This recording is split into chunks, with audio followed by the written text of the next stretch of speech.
Hey yo, it's Fresh Hip Hop Opinion with your guy Oleezeh, and today we're going through Nas's new album Magic 3. I'm gonna go through it, give it a rating, let you know about each track. Alright, let's get into it. So track number 1 was called Fever. Fever was a really good start to the album. For me, this sounds like the next single from the album. It's got that sort of sound. I like the part where it keeps saying represent, obviously replicating the represent song on Nas's first album Illmatic.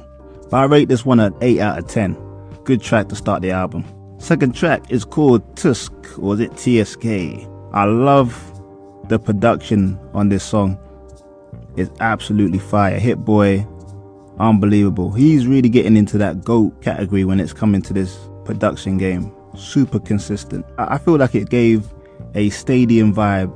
I can imagine this being performed in stadiums when Nas performing this one. The second verse was absolutely fire.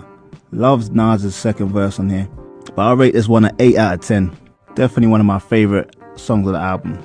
Top 3. Third track is Superhero Status. Again, the production is nuts. I like Nas and Hit Boy's chemistry. They really mesh well together. But the production on this one was unbelievable. The heavy drums. I like that sample he used as well. That kept reoccurring.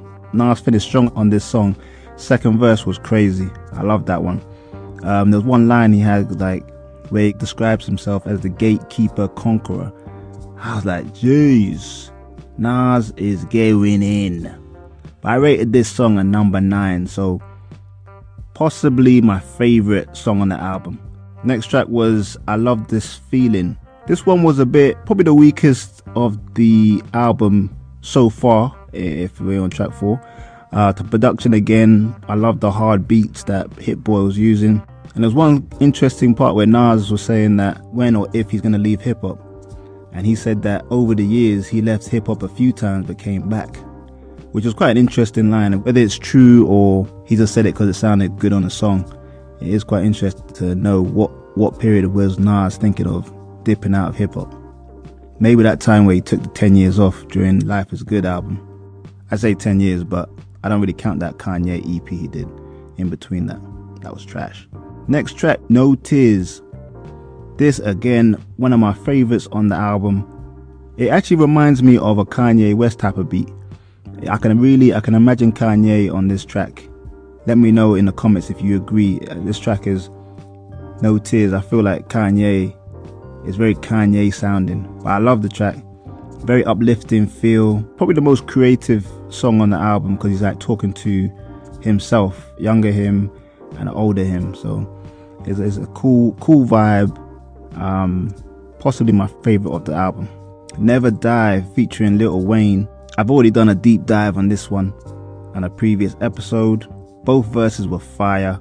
People online are split between who had the better verse. I think people are like they're just loving the music anyway. I was very impressed by Wayne's verse. Both were very different. Nas had a bit more substance to his, but Wayne sounded very polished and had the slick punchlines there, which I was very impressed with. I rate it number 8 though.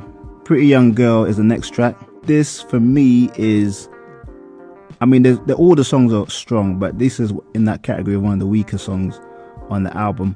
The beat reminded me of like a Wu-Tang beat. So the beat was still strong. I still like the beat, but it did feel out of place and a bit random on the album. I rate this a number 6. Based on true events, I like this one. It got Nas and his storytelling vibe. That's what I liked about the song. The track again, Hit Boy hit the ball out the park with this. Another nice track. But I rate this one a number 7. And then based on true events part 2, I prefer this one to part 1. I felt like Nas was rapping like the old Nas on this track. Like Nas like 15 years ago. The flow on it and the type of track it was, the storytelling aspect, reminded me of the old Nas song Blazer 50. For anyone who knows that, let me know in the comments if you feel the same. But I rate this song a number 8. Next track called Sitting With My Thoughts. This again was in that category of songs that were probably the weaker songs of the album. It's still a good song. I like the song, but it didn't blow me away. It was above average, but yeah, I put it as a 6 out of 10. But I like the line where he goes, ESPN couldn't cover his highlights. That was a nice little line there. But yeah, I rate this number 6 out of 10. Next track is called Blue Bentley. This was production wise an interesting beat. I liked it still, but it was very different. If you just listen to the track itself without the vocals, it's really it's very different. I'll say that. Yeah, I mean, it was a cool song. I liked it. Nothing amazing, but I like the line he has about the Deuce Bigelow bit, wilding like Deuce Bigelow. The wordplay and the flow there was quite cool.